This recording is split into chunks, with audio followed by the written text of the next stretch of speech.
Olá pessoal, boa tarde. Hoje vamos conversar com a Tatiana da ONG Amada Helena.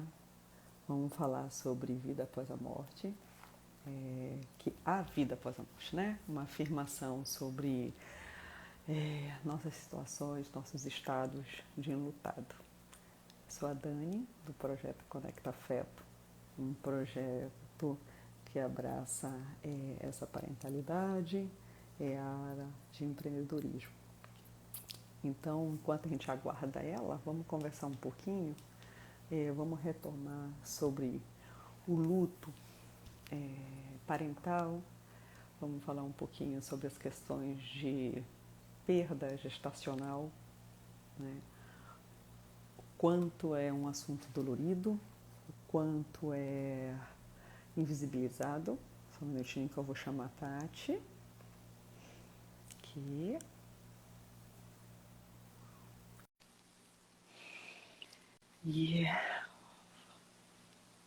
Aí. Olá, Tatiana, tudo bem? Tá Tudo me ouvindo? bem. Ah, que bom. Muito obrigada, viu, por você ter vindo, a gente passar essa tarde aqui, vamos conversar um pouquinho. Um prazer imenso te receber para a gente falar, saber mais também sobre a ONG. Como eu tinha te dito, foi uma grata surpresa chegar à página, saber mais sobre o projeto. Ah, vou te pedir, Tati, por favor, enquanto você se apresenta, fala um pouquinho, eu vou subir o nosso tema aqui, tá bom?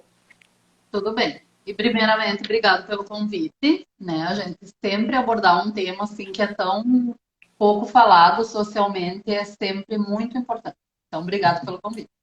De nada, tá? Aí eu não sei se tu quer que eu comece apresentando a ONG ou eu começo a dividir um pouquinho da minha experiência sobre isso, se há vida após a morte, porque é isso o tema que a gente queria falar, né? Isso, ó, E pronto. é E é uma das grandes dúvidas que as pessoas entram em contato e nos perguntam: vai passar? Sabe? Então, muitos pais que buscam a ONG é com isso, né? Com essa pergunta: vai passar? Então, eu anotei algumas coisas aqui para dividir com você sobre a minha experiência. Logo após perder a Helena, né? Porque hoje eu quero até focar um pouquinho mais nisso e depois Sim. falar rapidamente sobre os projetos da ONG. Então vamos lá. Estou aqui. Então, assim, eu perdi a Helena, eu era casada, sou casada ainda, mas naquela época eu era casada há uns 17 anos. Então eu tinha um relacionamento muito estável, assim, uma comunicação super boa com o marido. E aí eu engravidei e a Helena tinha um sopro cardíaco, então não apareceu nada, a gente fez todos os exames, passando num rápido histórico, assim, porque as pessoas ficam com dúvida por que que a Helena faleceu. Então ela tinha um sopro cardíaco que foi detectado, eu fiz cesariana, né? E aí, logo após o parto, apareceu dois sopros, um na respiração e um no coração, que se confirmou com 10 dias. Então, a gente começou o tratamento com ela quando ela tinha 10 dias e ela faleceu com 17. Ela esperou 12 horas, um leito de UTI neo. Então, foi o motivo principal que ela faleceu, foi em decorrência do sopro, mas pela falta desse leito, né? Que ela esperou 12 horas. Então, inicialmente, daí eu já começo a contar assim sobre a ONG. Começo a falar, porque inicialmente a gente começou uma campanha por mais leitos de UTI neo, porque eu mesma não sabia que faltava, né? Quando eu engravidei. E nem que o hospital onde eu fui ganhar ela não tinha. Então, era uma coisa que era para ser uma gravidez tranquila, acaba que os médicos não orientam a gente não busca muito sobre isso, Verdade. né? E aí, assim, a gente começou a ONG. Só que nesse meio tempo, passaram em torno de uns 6 meses, que eu dificilmente eu falo, né, sobre isso. Então, assim, quando a gente chegou em casa, porque a Helena, ela faleceu, eram umas 10 para as 8 da noite, e daí ela chegou na capela funerária numa meia-noite, mais ou menos. Então, a gente foi sepultar ela no outro dia, eram umas 2 horas da tarde. E aí a gente veio para casa dos meus pais, porque a gente mora meia quadra da casa deles, né, até hoje. E aí eu não tive coragem de ir embora, porque as primeiras horas ali a gente não consegue processar. Então eu lembro que eu tinha uma angústia muito grande de permanecer com a Helena, então eu imprimi uma foto dela para te ver como a gente não raciocina, né? Eu imprimi uma foto dela e dormi com aquela foto em tamanho natural, assim, sabe? E eu lembro que era porque ela faleceu na sexta-feira, a gente sepultou no sábado, então eu não encontrava local para imprimir a foto. E eu me bati muito atrás para imprimir como se fosse de alguma forma já me vincular a Helena. Então é um período muito difícil, ali as primeiras horas, né? E dias. E aí eu cheguei em casa, não dormi em casa, fiquei 15 dias na casa dos meus pais e não tinha coragem para ir embora. Então quando a gente foi, e eu lembro que a minha mãe me perguntou se ela queria se eu queria que ela fosse lá em casa para limpar tudo, né? Porque ficou do jeito que a gente saiu, ficou a casa, ninguém foi. E e eu falei para ela que não, que isso a gente tinha que enfrentar.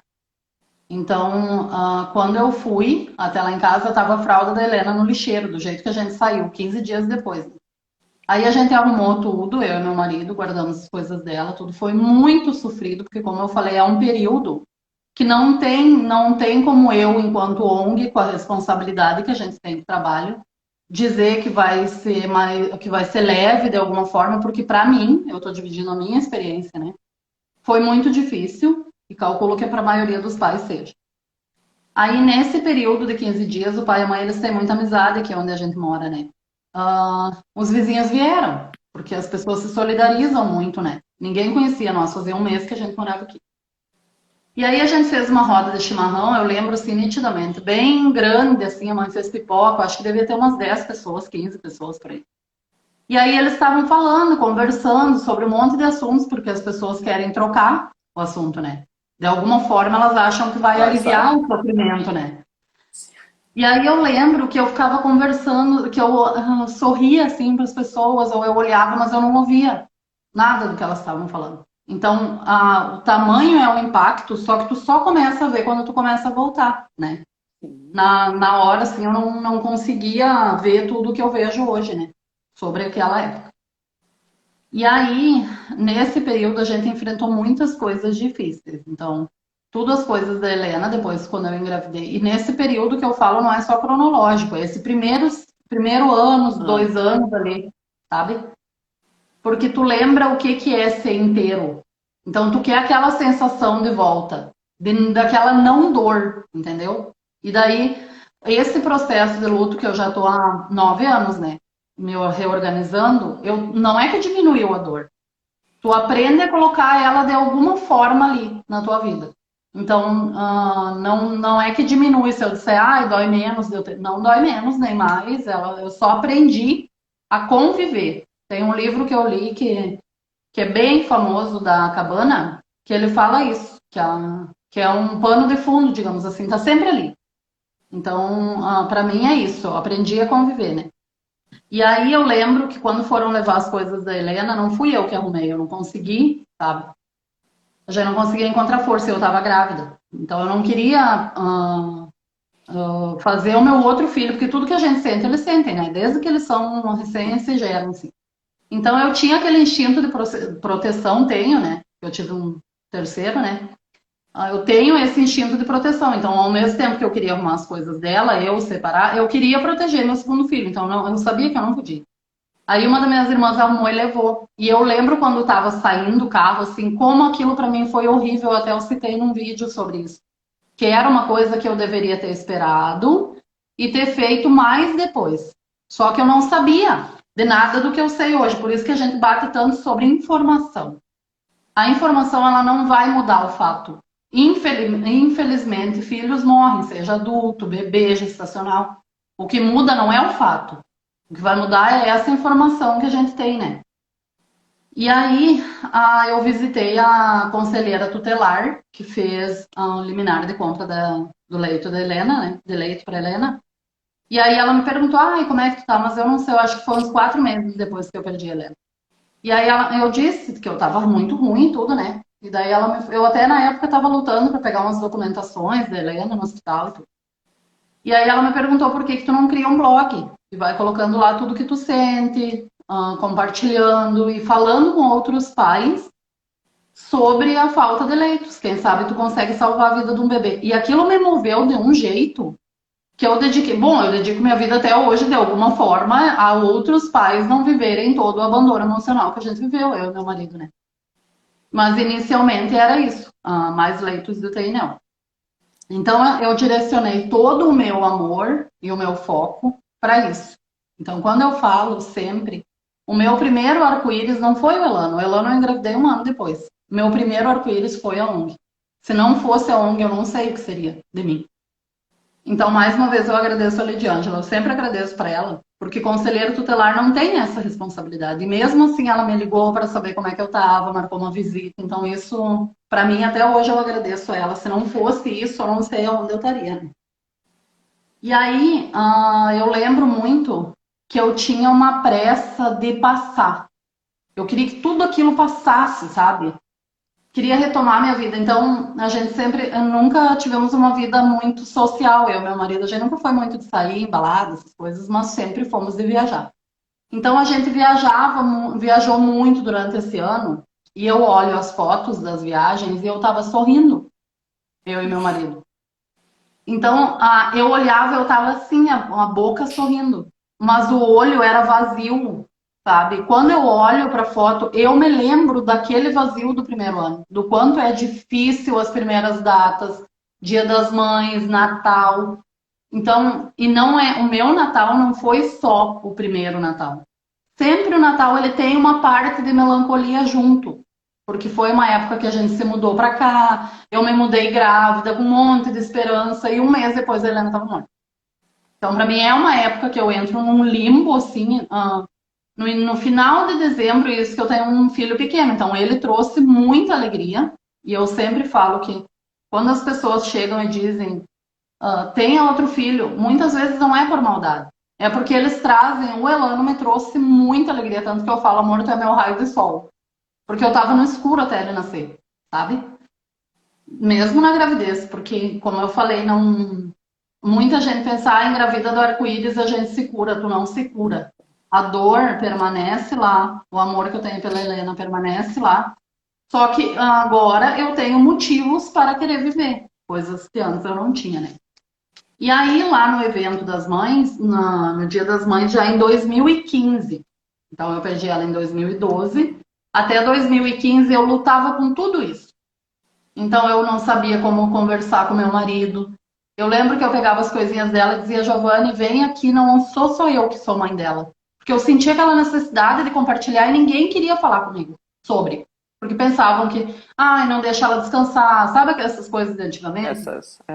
As pessoas Que é não cultural querem, mesmo. né? Elas dão Não uma. é, não é formal. É porque hoje eu sei que a minha dor ativava a dor das pessoas. Como elas trabalham a dor nelas, todas as experiências, as experiências relacionadas ao luto que elas têm. Então não era eu o problema, né? E aí, ao mesmo tempo, eu não sabia respeitar o meu marido. Então isso é uma coisa muito difícil para a gente conseguir admitir para gente, para mim mesma foi muito difícil admitir que mesmo eu estando há tanto tempo com ele, eu não conhecia ele.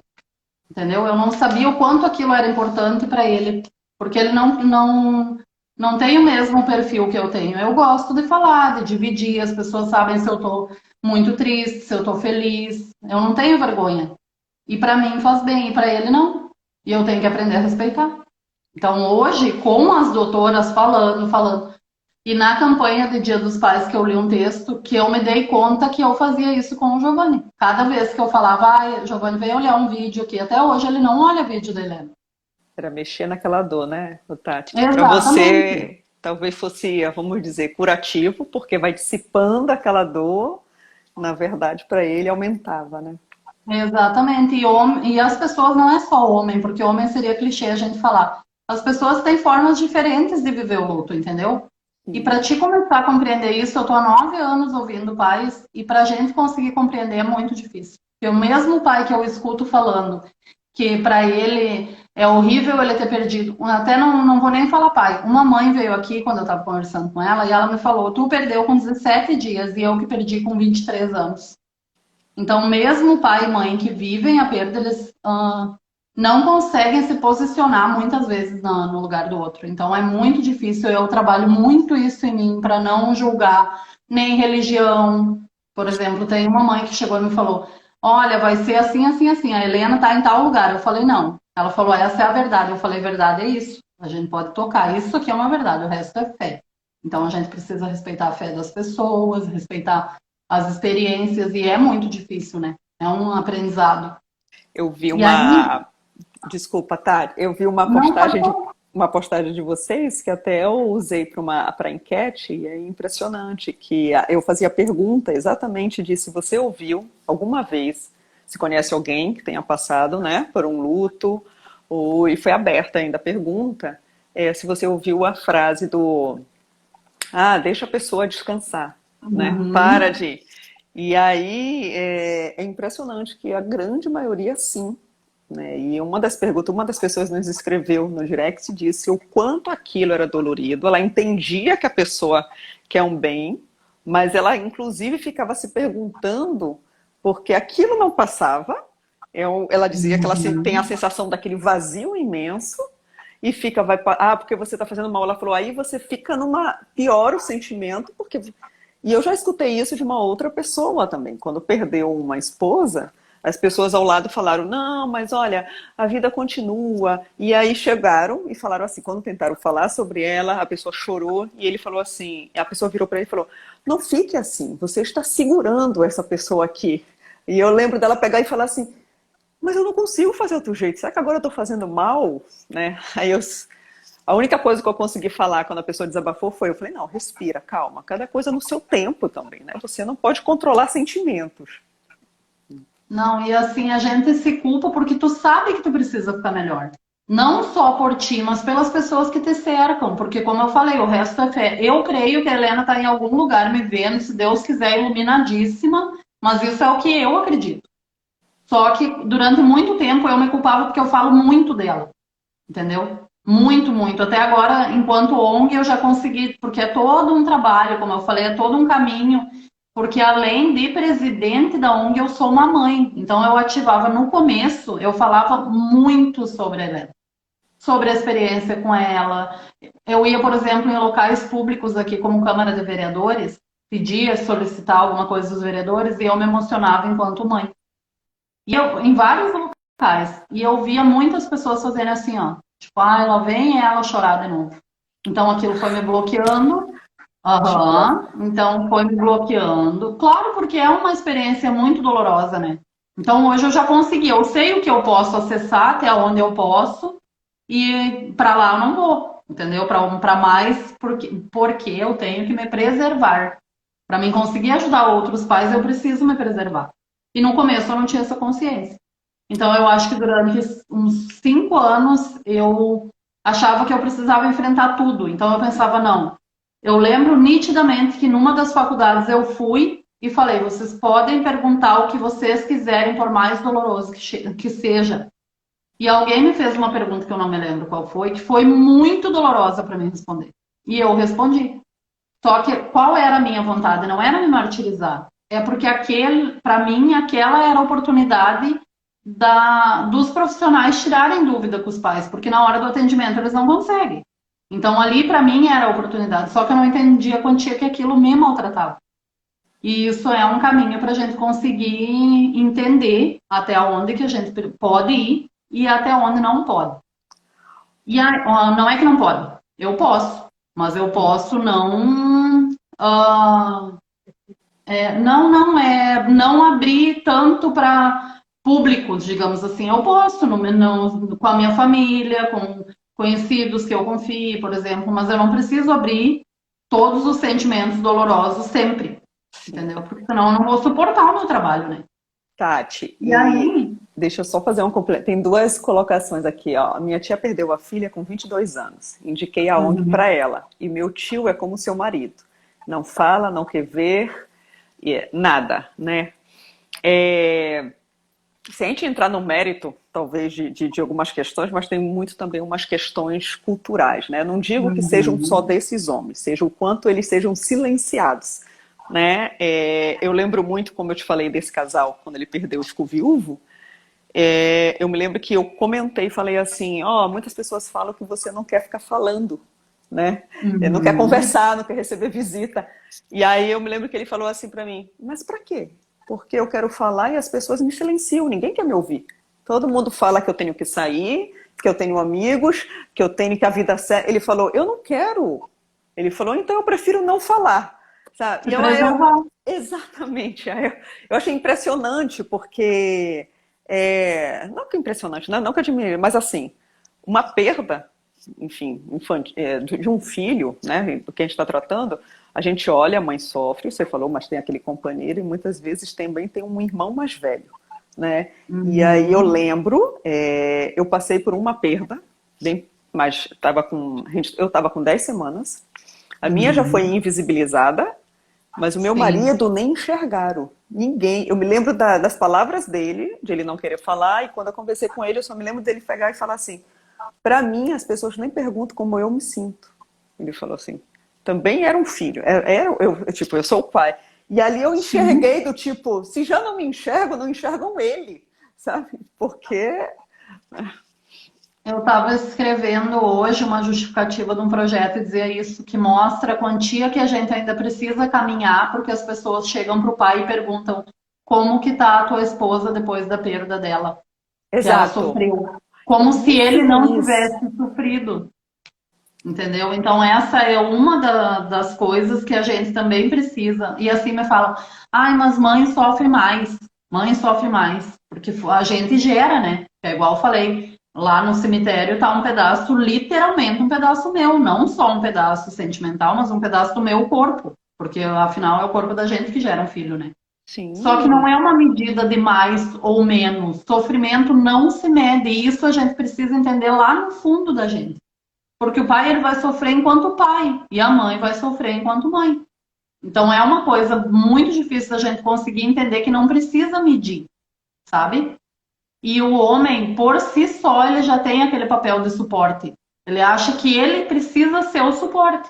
Socialmente ele é visto assim. Então ele mesmo se vê assim. E o Eu, Giovanni, eu lembro bem, o meu marido, que ele falou que ele não precisava, que só ele precisa saber os sentimentos dele. Só que hoje ele já está fazendo o tratamento, então demorou muito tempo para ele conseguir admitir que ele precisava de ajuda e buscar ajuda. O meu pai também, ele perdeu a minha irmã mais velha, eu tenho uma irmã mais velha que morreu num acidente de carro com 21 anos, então foi muito trágico. E ela tinha uma vida toda pela frente, como todos os jovens de 21 anos, né? Para mim ela era uma mulher, eu tinha 10 anos quando ela morreu, né? E aí eu vi todo o luto da mãe, então eu sou uma irmã que não digo uma irmã que sobreviveu, mas uma irmã que tava, que viu tudo do filho idealizado. A Rô sempre era aquela filha idealizada, maravilhosa. Então tem várias coisas que estudos sobre luto falam, que é realmente, que quando tu volta para trás e analisa é aquilo, né? Então eu me criei sobre a sombra de uma pessoa, de uma irmã perfeita. E não é que eu não ame a Rô, essa minha irmã, não é isso. É que eu tinha 10 anos quando ela morreu, então eu pensava, eu nunca vou conseguir ser igual a Rô. Eu nunca vou conseguir ser igual a Rô porque ela era perfeita, entendeu? Porque é o que a gente ouviu falar. Então o pai até hoje, ele não fala da minha irmã. E eu lembro que assim, ó, tipo, uns 5 anos depois, 6 anos depois, num almoço de domingo, o pai e a mãe estavam almoçando e choraram. E daí eu pensava, credo, faz 6 anos que a Rô morreu, como é que eles ainda estão chorando? Sabe? E daí hoje eu volto, hoje não, faz tempo que eu volto enquanto pessoa e enquanto trabalho, ver todo o processo que a mãe e o pai viveram, porque eles tinham 5 filhos, além da Rô. 5 filhas. Tem, né? 5 filhas, além da Rô. Então eles passaram por várias coisas por não ter suporte. Muitas vezes, quando eu pensei em desistir da ONG, eu me lembrei do pai e da mãe, porque hoje a mãe está com 74 anos, né? Então tem muitas coisas que hoje ela sofre porque lá atrás ela não foi acolhida. Então ela acabou acarretando um monte de coisa para ela, de coisas para ela e para o pai, e em vista disso, de não ter acolhida. E é isso que a gente busca mudar. E sobre não deixar descansar, que eu estava comentando, além de todo o trabalho, então, que eu falo muito da ONG, né, da Helena na ONG, eu me perguntava se valia a pena.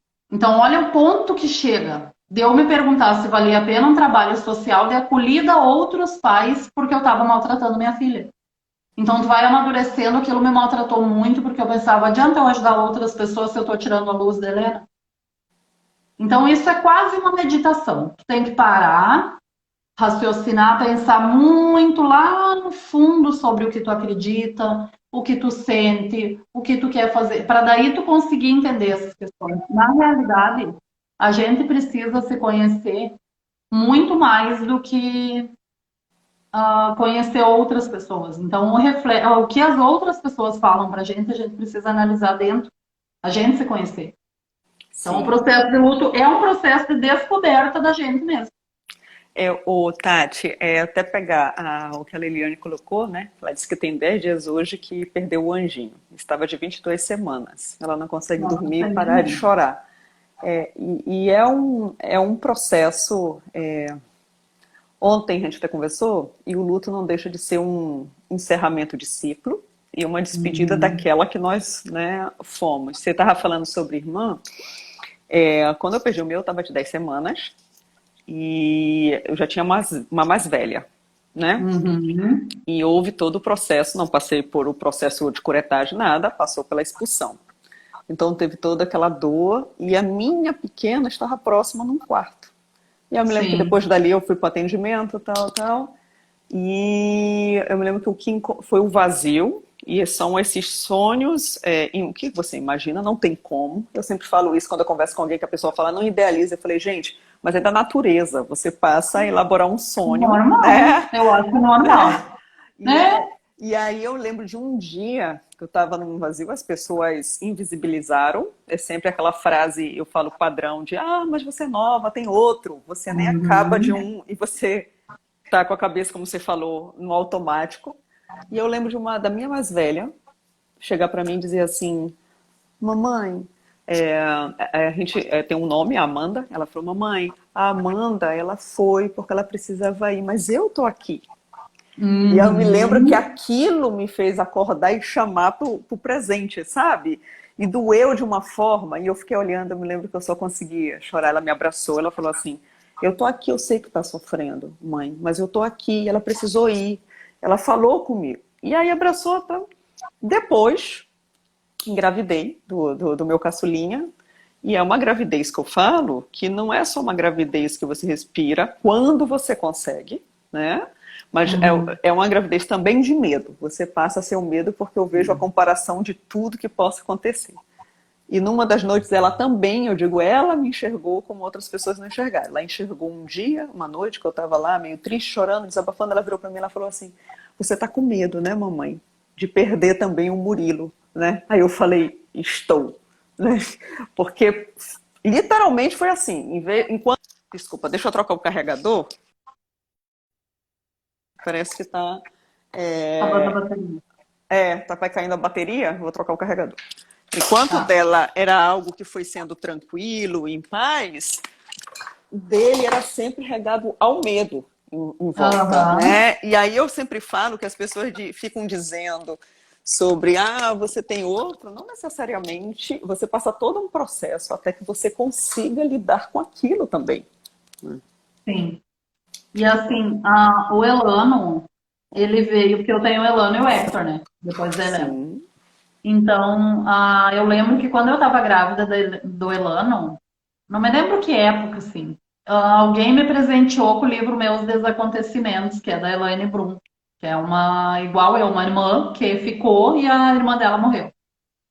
E aí eu lembro que ela escreveu que ela chegava no cemitério e ela olhava o túmulo da irmã e pensava, tomara que tu nunca pegue a mãe de mim, nunca roube a mãe de mim. Ela sonhava que ela estava no lugar da irmã. Então aquilo, quando eu li, me deu uma agonia horrível, porque eu pensei, o Elano, eu nunca quero que se crie a sombra da Helena.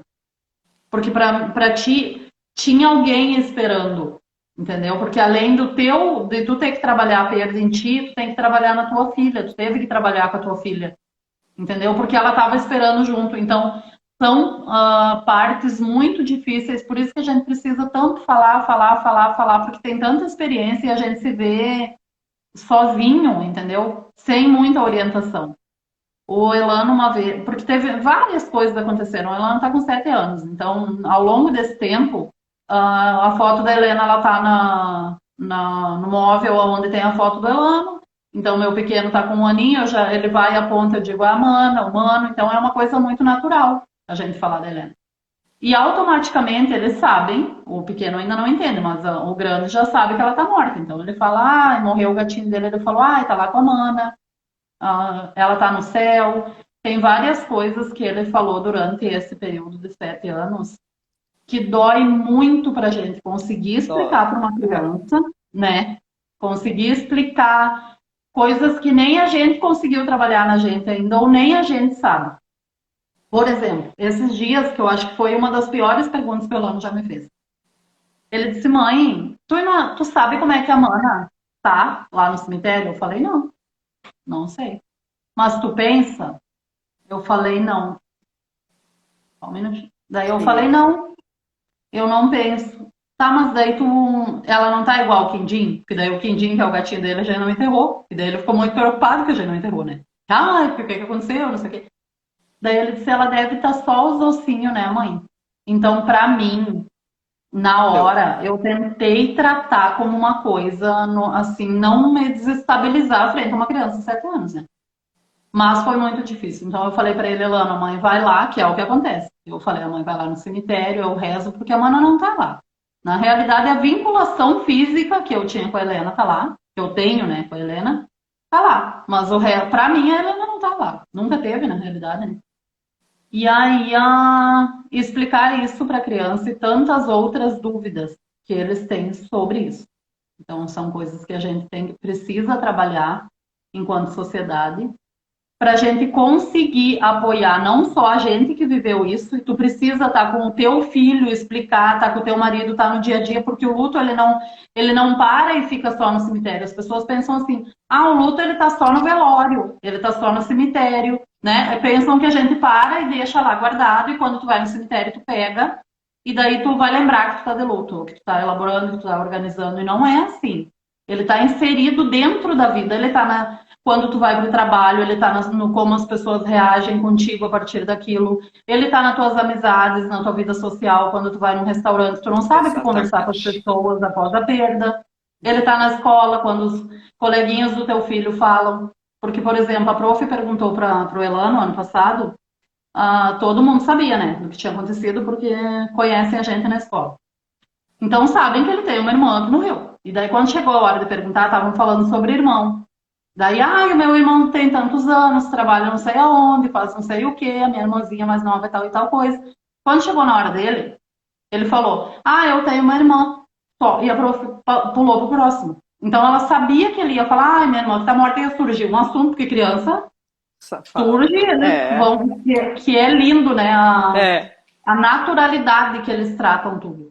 Então isso eu acho muito lindo em criança. Se a gente aprendesse com crianças a conversar, nós não tinha tanto problema em relação ao luto, né? E aí, eu vou além disso ainda. No Dia dos Pais, por uma criança que perdeu um pai, como que faz? No Dia das Mães, como que faz? Então, o luto, ele não está guardado no cemitério, ele não está guardado em velório, ele está guardado no dia a dia da gente. E é isso que a gente precisa aprender. Claro que agora é uma época que as pessoas têm falado muito de luto, né? Mas ainda muito superficialmente. E muito incomodando, né? Quando a gente conversou e estava organizando, eu me lembro que algumas pessoas próximas falaram assim, nossa, mas vocês vão falar de luto numa época dessa, de só notícia ruim? Aí eu me lembro que eu olhei para a pessoa e falei assim, e por acaso desaparece, é? Eu falei, aquela pessoa, então, sofrimento alheio você não enxerga? Eu falei, eu entendo as notícias ruins, eu falei, mas elas são ruins para que a gente lide e consiga se solidarizar e ver o que não está funcionando. Eu falei, se a gente colocar tudo para baixo do tapete, faz como com as pessoas, né? Porque você ser invisibilizado. Alguém falou assim para mim, é um assunto que incomoda. Eu falei, sei que incomoda, porque tu mexe na dor do outro. Não é? Só que não se trata do outro, se trata, sabe, de você, de uma... E quantas pessoas não precisam falar? Eu gostaria muito de, na época, estar falando, estar conversando, de estar, porque para mim, quanto mais se fala, o choro vem, e aí vai diminuindo, e você vai ressignificando, você vai entendendo situações que para você, por exemplo, para mim é importante um ritual. Teve situações do tipo que eu não consegui realizar porque por protocolos, enfim, não era possíveis. Então essas coisas vão machucando devagar, né? E é o que você falou. Eu me lembro de um acolhimento que eu recebi de uma vizinha que perdeu um filho da minha idade, de 20, na época, né? Não agora, mas na época, 25 anos. E eu me lembro que ela veio dar um abraço quando ela soube. E aí eu peguei e falei assim, a minha primeira reação foi assim, ai, me desculpe, que eu sei que não tenho nem a vivência. Ela virou para mim e ela falou, pare aí mesmo, pare, porque filho não se mede e a gente não compara a dor, sabe? Ai, muito lindo. E ela só abraçou, ela falou, eu não quero falar no assunto porque me dói até hoje. Ela falou, Uhum. mas eu precisava vir aqui. E aí eu me lembro que eu parei, e aí ela falou isso que você falou. Ela falou assim, eu não vou te dizer que vai passar. Ela falou, mas você vai aprender a conviver. Tá? E aí entrou. Mas eu lembro desse impacto, sabe? Das pessoas, de que você precisa falar, né? É muito importante o trabalho da ONG, é muito importante você trazer o assunto, é muito importante as pessoas virem e se sentirem acolhidas e ouvidas, né? E mesmo assim, numa época tão difícil, porque a gente quer falar do amor pelo filho, tu não quer falar de tristeza, de morte, ela tá junto à experiência da morte, tá junto. Mas tu quer falar do amor que tu sente pelo teu filho. E é isso que muitas vezes as pessoas não entendem. E sobre uma época que tanto se fala de, ai, notícias ruins, notícias ruins. Então, assim, o que que muita gente pensa sobre toda essa história da Covid? Se perde a pessoa e vai ficar. Não vamos falar para pensar positivamente. E todo mundo que Sim. perdeu vai para onde? Leva o quê? É isso que eu fico me perguntando. A Não pessoa se vamos sente falar da mal, né? tristeza. É, tipo, Vão para então eu onde? tô. A pessoa vai para uma nuvem, entendeu? Olha quantas mil pessoas perderam. E daí falam, não, não vamos falar de tristeza. Como que tu vai falar de uma positividade, de uma vibe boa com tudo que está acontecendo? A gente precisa falar de espaços abertos para essas pessoas serem acolhidas. Aí sim. Porque assim a gente vai mudar a realidade. E não fingindo que ela não existe, né? É exatamente o que você falou, você colocou muito bem, ô, Tati. Vamos ser positivos. Então a pessoa se sente, além do mais, causando mal ao outro, né? Do tipo, além de eu estar minha dor, Uhum. não sei o que eu faço com isso, porque essa dor, na verdade, é assim, pelo menos a minha, né? Se eu fosse descrever, é um vazio que abre, tu te sente É. em um momento assim, parece que o negócio paralisa. Tu não sabe para o que sentir, o que. E, enfim. E aí, você faz o que com aquilo? Se você está sentindo, engole e vamos sorrir e fingir que está tudo bem. Que vai ficar E, melhor, o dia da manhã vai ser melhor. Tudo né? bem, é o que eu falei. A gente não cultua o sofrimento, a gente não fala para as pessoas se afundarem num abismo de sofrimento. Não é isso. Mas se tá doendo, deixa doer, porque são períodos, é isso que eu até tinha anotado para falar. Que a gente tem essa necessidade de tu voltar à vida e a gente precisa se permitir.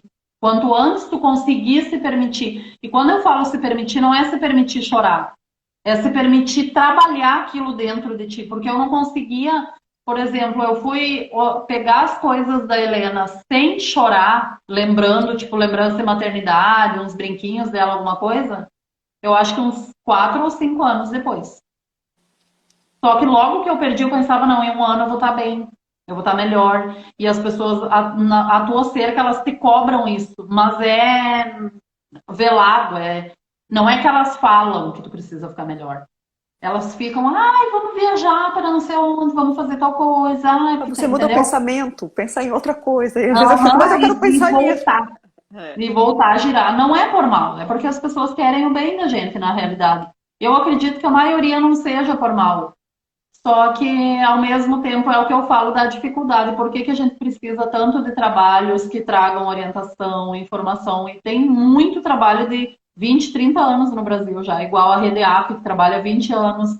O Lelu trabalha 20 anos com luto ou mais, 20 de 20 anos, acho que faz uns 25 já, 29, 22, que trabalham com luto e são trabalhos que deveriam ter muita visibilidade, e têm visibilidade, por isso, pela seriedade, por dizer que está tudo bem. Para mim, eu me encontrei trabalhando na ONG por isso, porque foi aonde eu me senti normal, lendo, ouvindo as pessoas falar. Porque até então eu me sentia normal de querer falar de uma filha que morreu, que eu nem conheci, que é igual eu falei. A Helena, ela não conheceu a chuva, entendeu? Os dias Sim. que ela viveu não choveu, e eu falo, a Helena gostava de roxo, eu nem sei do que a minha filha gostava. Tu sabe bem o que eu tô falando. Então, na realidade, a gente não conheceu as filhas da gente. E daí, como tu vai ficar falando de uma pessoa que morreu sem tu mal conheceu, entendeu? E é isso que eu ficava pensando. Como que eu vou falar tanto? Olha, eu falo há mais tempo da Helena do que o tempo que ela viveu, por exemplo, entendeu? E eu não conseguia admitir. Hoje eu sei que o amor não é o tempo cronológico do relógio. Não é isso que define o tempo, o quanto tu ama, né? Isso é E verdade, aí Beatriz. é isso que nesse trabalho da ONG para mim é tão gratificante. Eu penso tudo bem eu falar, Helena é minha filha, não interessa o tempo que ela tinha. Eu lembro E que aí, uma, desculpa, eu lembro que uma vez a minha filha me perguntou, é, foi impressionante, né? Você vai absorvendo. Ela falou assim, eu tinha feito um desenho, falei assim, olha, aqui tá a Bia, aqui tá o Murilo. Aí ela parou e falou, e cadê a Amanda? Aí eu parei e falei, é verdade. Aí ela falou, você esqueceu? Eu falei, não, não esqueci. Eu falei, porque ainda dói bastante. Aí ela olhou, ela falou, eu sei, mamãe, mesmo com o Murilo nascido, né? Eu falei, é. Aí ela falou, mas tudo bem, viu? Eu falei, tá bom. Aí eu fiz o desenhinho, que eram uns corações, aí eu coloquei um coraçãozinho. coisa mais querida quando Aí eu, eles desenham. Eu guardei o primeiro desenho que o Elano desenhou ela, assim, parecia uma borboletinha, sabe? Sabe, assim, não desenhou bem pessoa, sabe? Desenhou com asinha, mas ficou bem bonitinho. E eu me ó, emocionei tanto quando ele fala assim, ai, porque nós somos, porque agora a gente é quatro porque tem o Hector, né? Mas antes nós era três corações batendo em casa, digamos assim. E a Helena, e daí ele falava, a gente é quatro, né, mamãe? Ah, eu ficava tão feliz. Sabe, coisa mais querida, né, Flávio? Que ele falava sempre. Então, é tão bom tu ver um filho validar, entendeu? A sociedade pode não validar, mas a família da gente muitas vezes valida um filho. Para mim, a validação da Lana é tão importante até hoje, né? E daí eu lembro que um dia ele estava comendo churrasquinho, ele deveria ter uns 2 anos, eu acho, espetinho, não sei como é que você chama. E aí ele estava comendo e ele falou, esse aqui é pra Mana. E daí eu liguei pra doutora Maria Helena no outro dia e falei, olha, ela tá falando que. Porque daí tu pensa uma coisa espiritual, que ela tá ali e começa a viajar na maionese, né? Daí eu liguei pra doutora Maria Helena, contei o que aconteceu, ela me falou, Tati, é o jeito que criança tem de manter a presença, como vocês lembram e falam, a criança brinca, ela come junto. Então, a partir dali, ele dizia, essa é a brinquedo da Mana, sabe? Tipo, brincando, esse é o brinquedo da Mana. E daí ficou, não tinha mais medo, entendeu? Então são coisas que a informação assim é muita, muita, muita diferença que alivia muito na gente a dor e tudo, porque a gente fica com os questionamentos muito fortes, porque é, ninguém conversa sobre, né? Se a o, gente for olhar na idade da minha mãe, não digo todas as mulheres, mas muita mulher perdeu o filho que eu não tinha nem ideia. Eu fui saber depois da ONG. Pessoas que eu conheci há um tempão, que agora estão com 70 anos, 60, 70 anos, e daí falaram, eu perdi um recém-nascido, eu perdi com 9 meses, eu perdi com 1 ano. E eram Tati, pessoas que não tinham falado. Tati, eu vou te falar que eu já cheguei a ouvir. Antes de eu falar o que eu ia, eu vou falar o comentário. O Bruno disse, né? As pessoas têm receio de falar do luto do outro porque acha que se comentar vai ferir. Mas na verdade, falar valida, é exatamente essa palavra que eu estava procurando, é validar a sua a presença, né? É o que você quer. Uhum. Porque parece que aquela você está sendo, não sei, você sofreu, você está sentindo. E aí você sente invalidado a sua dor também. E a presença de alguém que é uma parte sua e que você ama Uhum. tanto. E a pessoa faz aquilo que diz respeito para aquela família. Eu acho Exatamente. desrespeitoso, tipo, né? Tem uma coisa muito interessante aqui, que a Leiliane fala, eu estou num pós-parto muito difícil, porque o meu seio está todo dolorido, cheio de leite, e me sinto tão culpada quando vejo ele descer. Chorei e pedi perdão a ele, estava todo formado. Meu, Mikael. Isso é um outro ponto, não, Tati, que eu acho que depois você vai falar até da onde. A gente falta um apoio e como é que eu posso te dizer? Uma passagem de informações e acolhimento a essas mães nessa perda. Porque o teu corpo vai continuar entendendo. Principalmente quando você gestou e perdeu ainda mais avançado a gravidez, ou mesmo já após o nascimento, o seu corpo ele preparou hormonalmente, ele vai descer, ele Uhum. compreende que há alguém ali para ser alimentado, né? Eu digo fisicamente, para a gente tem a presença espiritual. Nossa, a palavra fugiu. E aí eu vejo ainda um despreparo. Eu vi até um trabalho muito bonito de vocês, de fazer a caixa, de preparar. Mas uma coisa que não Uhum. tem em protocolo e comumente aqui no Brasil, né? Quando você pega fora, instituições de fora, eu acho que foi na Alemanha que eu vi uma pesquisa, que lá eles aguardam, eles esperam, vai as midwives atender, ajudam a fazer Uhum. aquele tratamento, porque o corpo vai descer, essa mulher ainda vai sofrer, ainda vai padecer por algum tempo, além daquele sofrimento emocional, você tem o físico também ainda, né? A Helena mamava muito, né? Então, no velório dela, o velório inteiro, tava vazando leite. No outro dia eu acordei de manhã e eu lembro nitidamente, assim, que tava, vazou na cama e tudo. E eu olhei, eu acho que aquela hora eu me dei conta, sabe? Quando eu olhei e me dei conta do que tinha acontecido. Só que eu não tomei nada, eu não usei bandagem, não usei nada, ele secou, sabe? Não sei como, não sei quanto tempo levou para te ver o tamanho do impacto, né? Que a gente sofre. E que eu não lembro, mas muitas mães relatam isso. E a gente até tem um projeto de lei que é o 3649/2019 que fala sobre isso. Porque tem mães que querem doar. Então tu vai tirar o leite, dá um sentido tu salvar a vida de outro bebê, porque tem muito bebê que não tem, né? E é Eu, lindo, eu acho lindo. Eu não eu já sei se eu ia. teria condições Então, de fazer. eu já ia te perguntar sobre a lei. Tem uma conhecida que ela mora no Rio e eu lembro que quando ela perdeu o dela, o Martin, ele nasceu, ela teve muito leite e ela queria doar.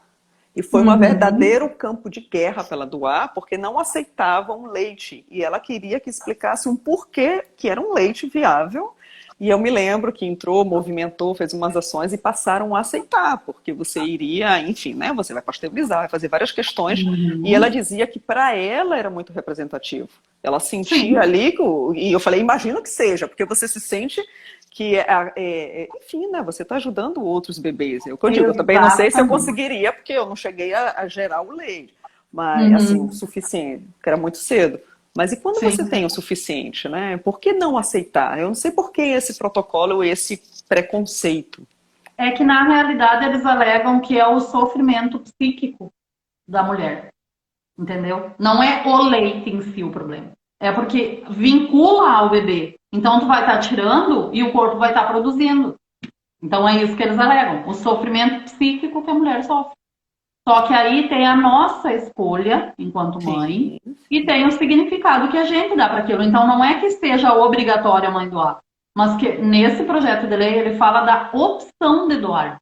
Igual tirar da maternidade e ficar em outro alojamento quando perde o bebê, seja natimorto, gestacional, não ficar junto com outras mães que têm o bebê. Em primeiro lugar, porque é doloroso para quem perde, mas também porque é constrangedor para a mãe que tem o bebê e está festejando e olhando para outra sem o bebê, entendeu?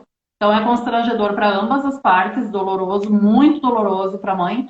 Só que tem mães que relatam que querem ficar na maternidade, que se sentem validadas enquanto mãe. Então é o que eu falei do caminho que a gente precisa aprender, do quanto o luto é singular. Tem uma mãe que vai querer ficar fora da maternidade, tem outra que vai querer ficar dentro. Então, opções, ter a opção de ela sair, a opção de ela ficar. E Sim. aí a pulseirinha também tem no projeto de lei uma identificação, o projeto, né, de uma pulseira de identificação para quando trocar a equipe não ter, ai, cadê o teu bebê? O que que aconteceu, mãezinha, entendeu? E daí a pessoa tem que estar sempre falando. E aí tem várias coisas lá sobre isso. E eu também queria falar sobre a culpa, né? Que ela estava falando, agora eu não lembro o nome dela, acho que é Mirella, Legal? de Leiliane. Liliane, sobre amamentar e o quanto a gente se sente culpada sobre várias coisas, né? Então, quando a Helena, ela ficou 12 horas, como eu falei, a gente dormiu, daí ela acordou de madrugada, eu lembro que o tip-top dela estava todo molhado, assim, hoje eu sei que não é normal para um bebê recém-nascido, mas ela era minha primeira, e era fevereiro, estava muito quente. Então eu pensei, tudo bem, troquei o tip-top dela, tentei amamentar, ela não quis. De manhã, quando ela acordou, a Helena estava sem cor, assim, completamente. Então, eu me culpei muito que quando minha filha estava morrendo do meu lado, eu não vi, eu estava dormindo. Então, são coisas que tu volta atrás e tu se culpa, e aquilo é normal do processo de luto. A culpa é muito difícil e a gente precisa se libertar dela, só que são processos, são coisas que a gente demora para conseguir trabalhar. Então, eu ficava pensando as 12 horas que a Helena ficou no hospital, porque fizeram um monte de procedimento nela. Então, eu revivi muito aquilo. E até hoje, às vezes, eu revivo. E quando eu choro por isso, me lateja a minha cabeça. Então, quando falam que o luto ele dói no corpo, as pessoas não acreditam. Que é físico, entendeu? Ele não é só psicológico, ele é físico. E, e por isso que é tão necessário a gente falar. Essa culpa, eu acho que é uma das coisas mais difíceis que a gente tem para trabalhar. Porque tu fica pensando, se eu tivesse feito, se eu tivesse ido para o hospital, Se eu tivesse, se, eu use se assim, ó. Eu demorei muito também para conseguir trabalhar esse IC, porque eu mudei de cidade, eu mudei para cá um mês antes da Helena morrer. Então, se eu tivesse ficado no interior, será que a Helena tá viva? E aí eu entrava num loop e não conseguia sair daquilo, entendeu? Pensando se eu tivesse feito isso, se eu tivesse feito aquilo. Lá pelas tantas eu percebi que não adianta, porque mesmo que se hoje eu tivesse a receita para que a Helena estivesse viva, ela não está. E não vai estar. Então, isso para te conseguir aceitar dói muito, mas ao mesmo tempo é libertador. Porque não foi minha culpa, até tu conseguir entender que não foi minha culpa, não foi culpa do pai, não foi culpa dela. Aconteceu e faz parte da vida, entendeu? É Essa, muito difícil. essa culpa eu me culpei pelo um pensamento. Eu me lembro que nesse período minha mãe tinha adoecido, tinha sofrido um AVC. Então eu mudei de Malicuia, porque eu sou filha única, vim apoiar. E nesta Uhum. correria de vai para baixo, eu me lembro que a gente recebeu uma visita, uma tia falou assim, e quando é que vem o segundo? Porque a Bia já está com 5 anos. E eu me lembro que eu olhei e falei assim, que segundo? Mal eu tenho tempo de descansar, porque eu estava preocupada com a minha mãe, e não sabia que estava grávida. Então eu descobri perdendo. E eu me culpei por muito tempo e achava que eu estava sendo castigada pelo que eu tinha, sabe, proferido, até que eu Uhum. me perdoasse. Foi o que você falou, é o que eu perdoasse. Né? E eu lembro de alguém me dizer assim, a culpa faz parte da gente, faz parte da sua humanidade. Você se culpa Uhum. tentando encontrar uma justificativa, né? Assim, não que você não tenha, claro que você vai atrás, por exemplo, como você sabe do leito, mas acho que de questões do tipo, a gente fica nesse paralelo, se eu tivesse feito isso, se aquilo, né? Sim, eu fico, porque um dia a Helena estava no colo do Giovanni dormindo, uma tarde, ou no meu colo, não lembro, era no meu colo. E eu falei, alemão, a gente nunca mais vai ficar sozinha, só eu e tu, né? E continuei olhando a televisão. Sabe essas coisas que tu fala e depois tu se arrepende? Deus do céu, assim, até hoje eu falo, eu não sei por que eu fui abrir a boca. Mas não Essa, foi com a intenção, entendeu? Então hoje eu me cuido muito do que eu vou falar em relação a Helena, o Elano, o Hector, tudo, já para não. Eu sei bem que nem adianta. Nem quero nem entrar no mérito de culpa, porque mãe, não só mãe que perdeu o filho, mãe naturalmente já tem assim um instinto de culpa terrível. Qualquer coisa é culpa da gente, né? Então eu acho é, que na experiência da perda também não é muito diferente, né? a Paula mesmo falou, eu me culpei por não saber que tinha trombofilia. A gente vai ficar nesta, né? Tati, o Bruno disse aqui, a doação de leite vem sendo uma escolha da mãe enlutada. É um reconhecimento da maternidade. De fato, uma doação deve ser uma escolha da mãe. Só que a gente ainda precisa caminhar bastante para ter nosso direito respeitado, né? Muitos lugares o que você falou, a gente está ali, a gente quer fazer isso e encontra uma barreira imensa para isso. Uhum. E isso tudo a gente só consegue com o projeto de lei. Por isso a importância, esse projeto está tramitando. Não sei se vai dar tempo de tramitar. Hum. Na Câmara Federal, então é para todo o Brasil, e É, essa é a importância.